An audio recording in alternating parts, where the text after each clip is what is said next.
पटना में विपक्ष का बड़ा जमावड़ा।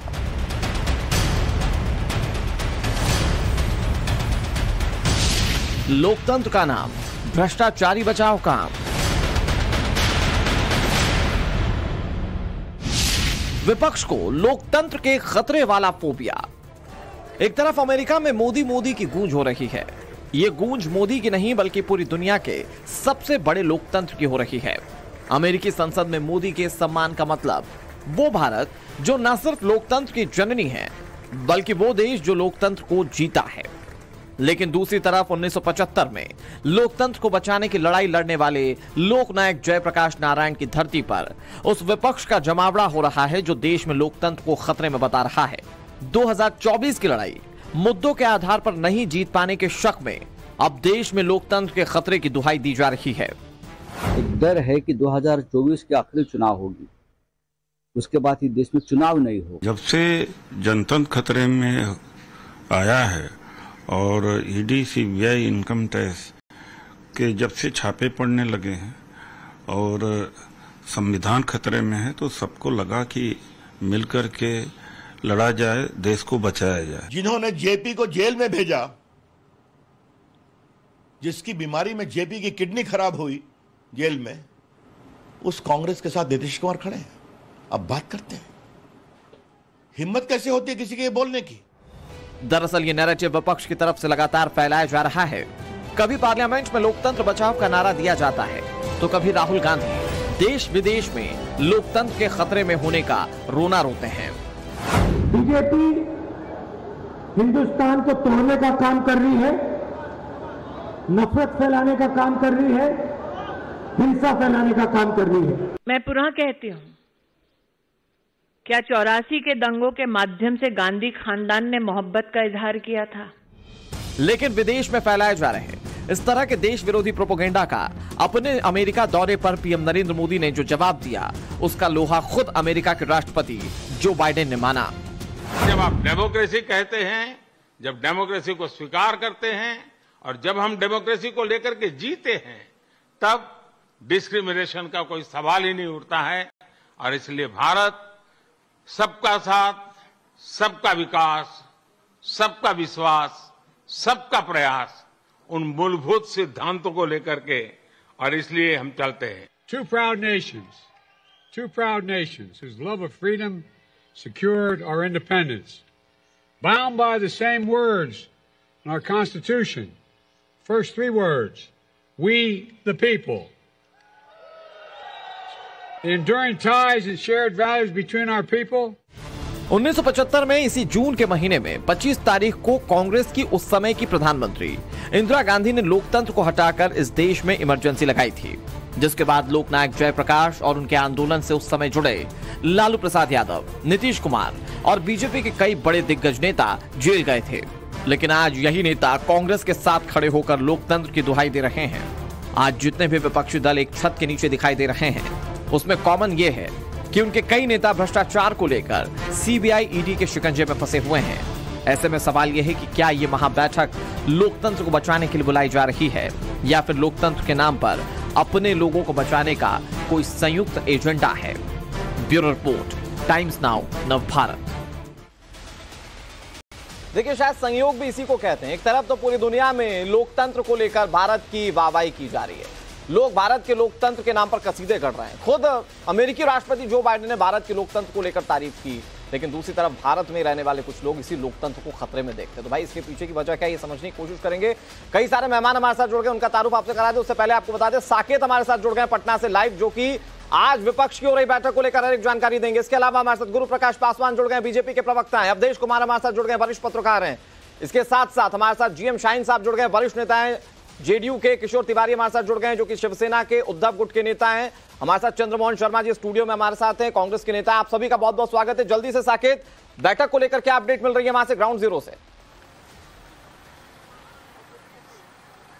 देखिए, बैठक शुरू हुए लगभग 1 घंटे होने वाले हैं और अब थोड़ी देर बाद बैठक खत्म होगी तो फिर एक बार प्रेस कॉन्फ्रेंस यहां पर किया जाएगा और जो लोग बैठक में मौजूद हैं तमाम नेता प्रेस के सामने आएंगे और क्या कुछ एजेंडा बना, क्या कुछ किस आधार पर ये जो विपक्षी एकता है वो आगे बढ़ेगी, किस तरह से राज्यों में एक दूसरे से जो गणित है वो बिठाया जाएगा, इन तमाम मसलों पर जो बात अंदर बैठक के अंदर होगी उस पर जो मीडिया के सामने आकर वो जवाब तलब करेंगे। लेकिन सबसे बड़ा सवाल ये है कि आखिर जिस तरह से विपक्षी एकता को लेकर ये जो बैठक हो रही है उसका फल क्या निकलने वाला है, क्योंकि आप देखिए जब पटना ये बैठक शुरू होने की चर्चा हुई और जब पटना ये लोग पहुंचे ये विपक्षी पार्टियों के नेता, तभी से जो अलग अलग चीजें दिखने लगी। आम आदमी पार्टी के तरफ से अरविंद केजरीवाल ने जो एजेंडा अपना साफ किया कि बैठक में अध्यादेश के मसले पर चर्चा हो, इसी तरह ममता बनर्जी का अलग विषय था। तो तमाम जो विपक्षी पार्टियां हैं जो अलग अलग राज्यों में कहीं ना कहीं एक मजबूत स्थिति में है, वो लोग अपनी बातों को लेकर ही इस बैठक में आए और सबसे बड़ा सैक्रिफाइस तो कांग्रेस को करना है, क्योंकि अलग अलग राज्यों में जिस तरह से उनके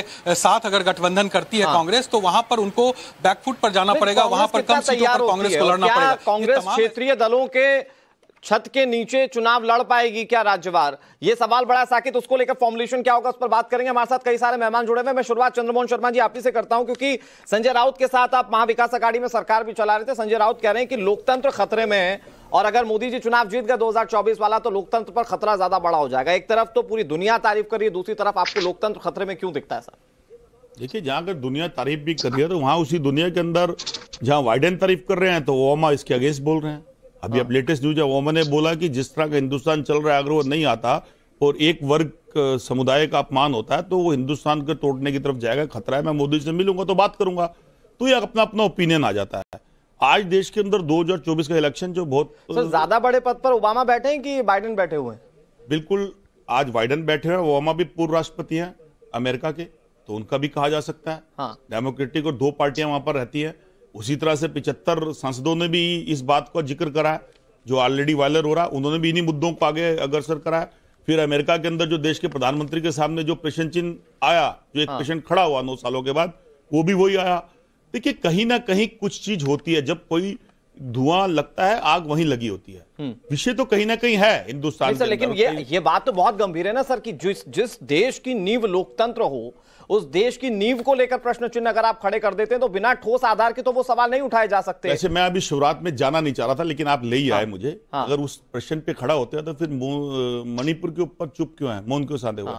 आज मणिपुर के अंदर डबल इंजन की सरकार होने के बाद गृहमंत्री तो लगातार बिल्कुल गलत, इतनी निर्मम हत्याएं हो रही हैं, वहां के हालात इतने बद से बदतर हो चुके हैं। अगर क्या ऐसे हालात किसी और सरकार होती तो क्या आप राष्ट्रपति शासन नहीं लगाते वहां पर? क्यों नहीं लगाने में? मणिपुर की घटना को लेकर लगता है आपको लोकतंत्र खतरे में? आपको याद होगा कि वहां पर जो फैसला आया था जिसको लेकर मैतेई और कुकी समुदाय आपस में भिड़ रहे हैं, वो तो कोर्ट का फैसला है। तो क्या जुडिशरी आप लोगों के लिए लोकतंत्र पर सवाल खड़े करने पर मजबूर करती है? लोकतंत्र की बुनियाद ये नहीं है कि लोकतंत्र की बुनियाद के अंदर अगर कांग्रेस के ऊपर प्रेशर टलेगा तो लोकतंत्र खतरे में होगा या किसी और पार्टी पे होगा। लोकतंत्र हिंदुस्तान के 140 करोड़ जनमानस पे आधारित होता है। अगर लोकतंत्र की परिभाषा पे लोकतंत्र की प्रशंसा होती है तो लोकतंत्र पे प्रश्न भी खड़े होंगे और उसका कारण है कि ईडी सीबीआई के जितना प्रयोग होता है बस वो क्यों नहीं सत्ताधारियों के ऊपर होता कि सर मुझे अवधेश जी बताइए कि क्या ये ईडी सीबीआई का डर है क्या? जो भ्रष्टाचार के खिलाफ कार्रवाई हो रही है वही डर है क्या जो असल में एक छतरी के नीचे आने पर मजबूर कर देता है इन विपक्ष के नेताओं को? क्योंकि ये वही पार्टियां हैं जो एक दूसरे के खिलाफ लड़कर आज अपनी राजनीतिक जमीन मजबूत करके आज देश में अपनी राजनीति चमका रही है। देखिए चंद्रमोहन जी कांग्रेस के ऐसे प्रवक्ताओं में है जिनके साथ बहस की जा सकती है, लेकिन इनके जैसा व्यक्ति अगर ये व्हाट्सएप पर जो खबर चली 75 सांसद, ये कहां 75 सांसद है भाई? ये 2 सांसद जो मुस्लिम सांसद थे उन्होंने बहिष्कार का आह्वान किया था, उनके बाजाबता बयान आ चुके हैं उसमें। तो एक तो 75 सांसद जैसा कह देना कि जिस देश में जो एक भारत के प्रधानमंत्री को वहां का सत्ता पक्ष और विपक्ष दोनों ने मिलकर इनवाइट किया था कि आप आइए और हमारे यहां बोलिए, और एक मैंने अमेरिका के लिए यह अद्भुत समय है कि दोनों सत्ता पक्ष और विपक्ष में यह भाव है कि नरेंद्र मोदी सरकार के साथ, भारत के साथ हमारे रिश्ते लॉन्ग टर्म की दृष्टि से और साझेदारी की होना चाहिए। इतना रेस्पेक्ट भारत को मिला है, इतना विश्वास भारत पर जमा है कि जिस ढंग से 2 महाशक्तियां जो है एक दूसरे के साथ बैठ के उस प्रकार से आज भारत को मिल रहा है। तो अब देश के अंदर तो लोग, तो मैं वही कह रहा हूं। तो मैं तो अभी इस समय ऐसा है कि इस समय सबसे जो विपक्ष का पहला जो विपक्ष की भूमिका में मानता था कि इतने लोग इकट्ठे हुए हैं, आप देश के अंदर नरेंद्र मोदी के विरुद्ध लड़ो, लेकिन भारत को जो विदेश नीति में सफलता मिल रही है उसका एक छोटा प्रस्ताव पारित कर दो। तो मैं तो प्रतीक्षा कर रहा हूं निकलने के बाद कि यह होता है कि नहीं होता है। अब आते हैं मूल बात पर जो आप सवाल कर रहे हैं। मैं आ रहा हूं किशोर जी, आ रहा हूं आपके पास। अवधेश जी प्लीज। किशोर जी हड़बड़ाइए नहीं, ऐसा है किशोर जी तो सब हमारे मित्र हैं और जानते ही हैं कि उद्धव ठाकरे शिवसेना में ये फंसे हुए भी हैं, बेचारे धंसे हुए भी हैं, करें तो क्या करें ये। तो इसलिए इनके बारे में इस समय देखिए नेताओं की मजबूरी क्या है। लोग आप हमारे रिपोर्टर कह रहे थे कि कांग्रेस अगर बिहार की बैठक में नहीं जाएगी, उसको बिहार की राजनीति करनी है तो उसको 5 सीट लालू यादव और नीतीश कुमार देंगे। आप इस बैठक का समझिए ना। महाराष्ट्र में अगर शिवसेना इस बैठक में नहीं आएगी, कांग्रेस नहीं जाएगी, तो महाराष्ट्र की क्या स्थिति होगी इनकी। अगर इस बैठक में नहीं जाएगी तो कांग्रेस को झारखंड मुक्ति मोर्चा वहां सीट देगी क्या। ममता बनर्जी से 4-5 सीटें नहीं मिल जाएगी तो क्या कांग्रेस पश्चिम बंगाल से 2 भी सांसद जिता के लाने की स्थिति में है क्या। तो इस बैठक में नेता बड़े बैठ रहे हैं, राज्यों के मुख्यमंत्री बैठ रहे हैं, लेकिन आप अगर अनुराग कहते हैं आप अनुराग कहते हैं कि मैं इसको गंभीरता से लूं राजनीति के दृष्टि से या भविष्य में राजनीतिक परिवर्तन की दृष्टि से गंभीरता में लूं, क्योंकि जो लोग लोकतंत्र का खात्मा कर रहे हैं कि बाप के बाद बेटा, बेटा के बाद पोता बनाएंगे, वो भारत में लोकतंत्र की रक्षा की अगर बात करते हैं तो फिर इस पर तो कुछ टिप्पणी नहीं की जा सकती है। लेकिन सर किशोर तिवारी साहब आप ही के नेता है संजय राउत, और वो कहते हैं कि लोकतंत्र बड़ा डामाडोल हो जाएगा अगर 2024 में पीएम नरेंद्र मोदी बन गए तो ये लड़ाई क्या अकेले प्रधानमंत्री नरेंद्र मोदी से क्या। सवाल तो ये है। और दूसरी बड़ी बात ये कि फिर वही नेता सवाल क्यों उठाते हैं जिनके ऊपर कभी ना कभी कार्रवाइयां हैं। ये वही पार्टियां सवाल क्यों उठा रही जिनके ऊपर ईडी या सीबीआई कहीं ना कहीं जांच कर रही है। नहीं अनुराग, कितना क्लासिक एक तरफा रिपोर्टिंग आप कर रहे हो। मैं एक बताऊं तुमको अनुराग एक बात मैं बताता हूं कि अगर 23 पार्टी जो कभी ना कभी सत्ता में थी उस राज्यों में, उसके लोग एक हो जाते हैं तो प्रजातंत्र को मजबूत करना, प्रजातंत्र को बचाने के लिए एक अच्छी कार्रवाई है।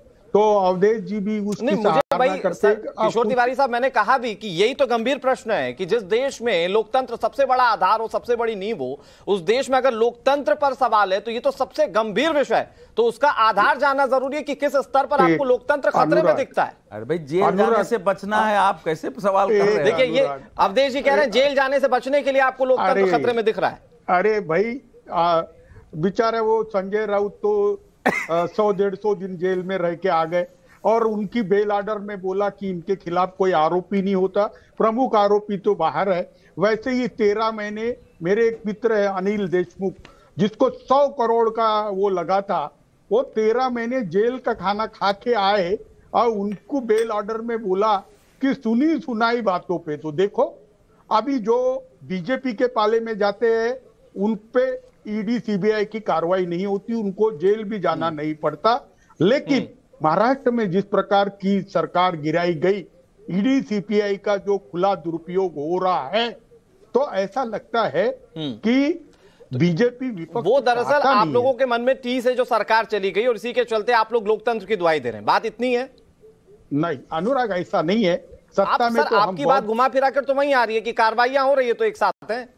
अरे अनुराग तुमको अच्छे से मालूम है कि महाराष्ट्र के अंदर ईडी सीबीआई और 5,000 करोड़ के भरोसे बीजेपी ने सत्ता स्थापन की, शिवसेना को तोड़ के। और गजब बात करते हैं सर। आप जब बात करते हैं ना तो आप एक तरफ लोकतांत्रिक मूल्यों की बात करते हैं, फिर लोकतांत्रिक मूल्यों की जब बात करते हैं तो आरोप इस तरह के लगाते हैं। एक ही तरह की बात कीजिए ना सर। अगर ऐसा है तो फिर इसको साबित कीजिए, जनता के सामने एक्सपोज कर दीजिए बीजेपी को। कहां दिक्कत? अनुराग 24 का चुनाव होने दो। और अभी तो महाराष्ट्र में एक भी चुनाव ले नहीं रही है, कोई भी चुनाव लेंगे तो मुंह की खा रहे हैं। ठीक है, तो प्रकाश पासवान जी आपके पास आता हूं। मतलब लोकतंत्र खतरे में दिख जाएगा कुछ लोगों को अगर पॉलिटिकली नरेंद्र मोदी को टक्कर नहीं दे पाएंगे, क्योंकि गृह मंत्री अमित शाह तो कह रहे हैं कि ये तो माना जा चुका है कि कांग्रेस अकेले बीजेपी से या नरेंद्र मोदी से टक्कर नहीं ले सकती, इसीलिए साझा विपक्ष की कवायद की जा रही है। देखिए, आपको और पैनल में उपस्थित सभी साथियों को हमारा नमस्कार। आज का दिन बहुत ही अद्भुत है, ऐतिहासिक है, और जिस प्रकार देश के प्रधानमंत्री ने यूएस कांग्रेस को, अमेरिकी संसद को दूसरी बार संबोधित करके इतिहास बनाया है। मुझे लगता है कि मैं बीच में नहीं बोल रहा था, मैं आधे घंटे से बैठा हूं अनुराग जी, मैं उनसे बेहतर चिल्ला सकता हूं। बिल्कुल बिल्कुल, गुरु जी आप ही का टाइम है, प्लीज। प्लीज कंटिन्यू कीजिए। आज एहतियात देखिए, अपने अपने संस्कार होते हैं। किशोर जी, आप वरिष्ठ हैं, बीच में बोलते हैं, अच्छा लगता है क्या? थोड़ा बहुत चलता है एक आदमी। ठीक है गुरु प्रकाश जी, प्लीज अपनी बात को कंटिन्यू। धन्यवाद जी। नहीं चलता है, नहीं चलता है ये। और ये वही लोग बोल रहे हैं ना जो लोकतंत्र को बचाने की बात कहते हैं, ये नहीं चलता है। हमारा देश ऐसा नहीं है, हम मदर ऑफ डेमोक्रेसी हैं। यही बात मैंने बोली गुरु प्रसाद। अच्छा, नहीं, मैं बता रहा हूं, मैं अवधेश सर ये नहीं चलता। तुम्हारी बात को ही मैंने कबूल किया। हम मदर ऑफ डेमोक्रेसी हैं, हम मदर ऑफ डेमोक्रेसी हैं। अरे भाई, मैं आपसे बेहतर चिल्ला सकता हूं, लेकिन मेरे संस्कार नहीं है। लेकिन बीजेपी का मंतव्य जानना जरूरी है। एक जगह आ गई। नहीं किशोर जी, बीजेपी का वर्जन जानना जरूरी। किशोर जी, मैंने आपको अच्छा खासा वक्त दिया। गुरु प्रकाश पासवान जी, प्लीज अपनी बात को कंप्लीट कर लीजिए। नहीं, मैं उनकी बात का समर्थन कर रहा था, वो मुझसे नाराज हो गए। अच्छा चलिए ठीक है गुरु जी, प्लीज। उनकी लिंक टूट गई। अनुराग जी देखिए, 35 मिनट से हम लोग बैठे हुए हैं, ऐसे नहीं होता है डिबेट। यही अंतर होता है 303 सांसदों वाली पार्टी में, 303 सांसदों वाली पार्टी में और 3 सांसदों वाली पार्टी में यही अंतर होता है। जाके देखिएगा किशोर तिवारी जी, आज आप जिस परिवारवाद की पोषण कर रहे हैं, आप किसके लिए आए हैं? ये लोकतंत्र बचाने के लिए नहीं आए, आप लोकतंत्र बचाने के लिए आए हैं। सारे के सारे अपराधी, भाई भतीजावादी, भ्रष्टाचारी एक साथ आ गए हैं और महागठबंधन की बात कर रहे हैं। कौन से महागठबंधन की बात कर रहे हैं? आपके महागठबंधन में महादलित के लिए जगह नहीं है। जीतन राम मांझी जी को अपमान सह करके जाना पड़ा, आपने उनको रोका क्या? आपके महागठबंधन में पिछड़े समाज से आने वाले उपेंद्र कुशवाहा के लिए जगह नहीं है, उनको जाना पड़ा। बिहार में 1700 करोड़ का पुल गिर जाता है, कोई सुध लेने वाला नहीं है। मैं आग्रह करना चाहता हूं आपके माध्यम से, जितने भी नेता आए हैं, नीतीश कुमार जी से पूछिएगा कि 12 करोड़ बिहार के लोगों के सीना पे जो अपने खंजर घोपा, अपने धोखा दिया है, मैंडेट को बिट्रे किया है। बिहार सरकार 1600 करोड़ रुपए का कॉन्ट्रैक्ट अपने सांसद को दे देती है। तुम्हारे कौन से नेता ये सवाल पूछेंगे, बच्चे का ठेका है? ये सवाल हम पूछेंगे, नेता के बच्चे का ठेका है क्या गुरु प्रसाद? अच्छा ठीक है गुरु प्रकाश जी, लेकिन एक मूल सवाल, तो डिबेट डिरेल कर देते। नहीं गुरु प्रकाश जी देखिए, वो बोल रहे हैं, लेकिन मेरा एक मूल सवाल ये है कि फिर लोकतंत्र की बात कहां से आ गई? अगर पॉलिटिकल लड़ाई है, पॉलिटिकल लड़ाई में लोकतंत्र खतरे में कैसे दिख रहा है गुरु प्रकाश जी? नहीं, देखिए ऐसा है कि ये लोग कहते हैं जयप्रकाश जी को अपमानित कर रहे हैं। जयप्रकाश जी ने कांग्रेस के विरोध में आंदोलन खड़ा किया, आज ये लोग कांग्रेस की गोद में बैठे हुए हैं। कांग्रेस के गोद में बैठने में आपको शर्म नहीं आ रही है?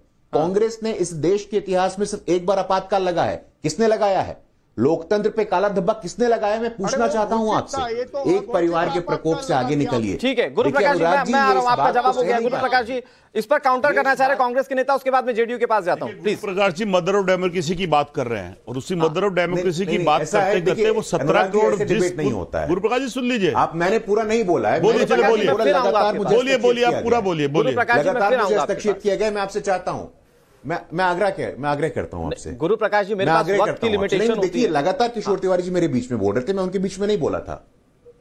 सर प्लीज अपनी बात को कंप्लीट कर लीजिए। आपको उनको रोकना चाहिए था, उनका फिर अप डाउन करना चाहिए था। ऐसे थोड़ी डिबेट होता है भाई।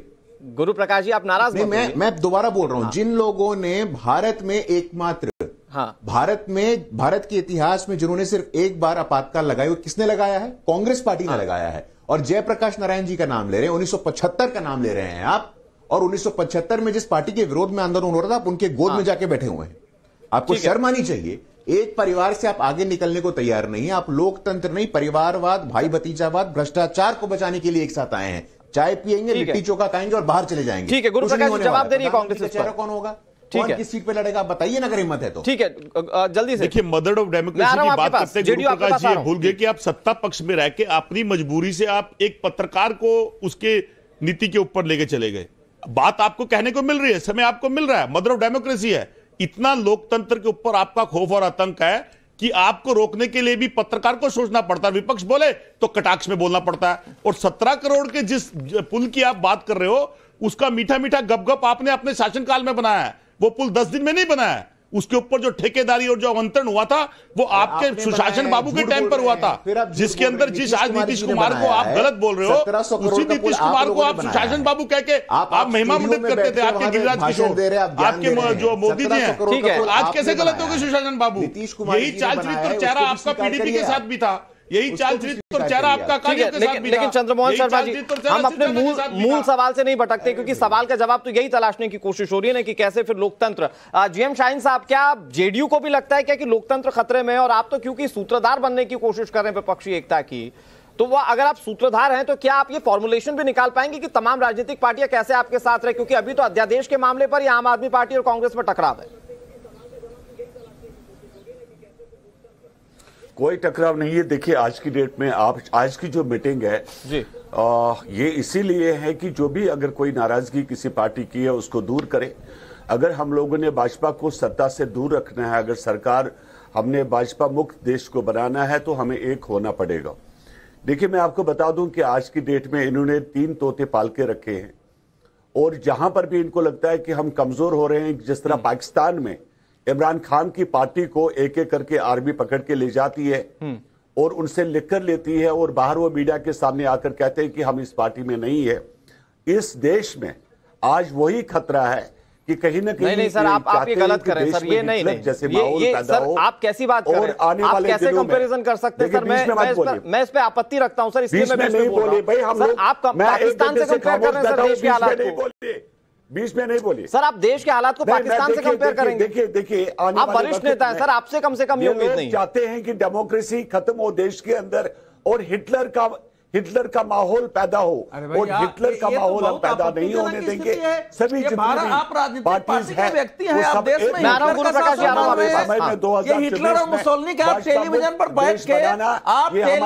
बैठ के अपनी बात आराम से रख रहे हैं। पटना में सारी विपक्षी पार्टियां रख रही हैं और इसको आप हिटलर का शासन घोषित कर रहे हैं। और इसी को जब विदेशी मीडिया उठाती है, इसी को लेकर के तो फिर अब तूफान करते हैं कि विदेश की मीडिया ने प्राइम मिनिस्टर के खिलाफ लिख दिया है। शर्म आनी चाहिए आपको। पूरे आप इसी लोकतंत्र में आपकी पार्टी की सरकार है, आप इसी लोकतंत्र में उसी पार्टी से अलग होकर के गए, आपके किसी नेता का कुछ नहीं दिख रहा है। आप टेलीविजन पर बैठे हैं और भारत में हिटलर का शासन आप बता रहे हैं। हमारा फर्ज होगा, ये जनता भी सुन रही है। इसलिए सुनिए मेरी बात सुनिए।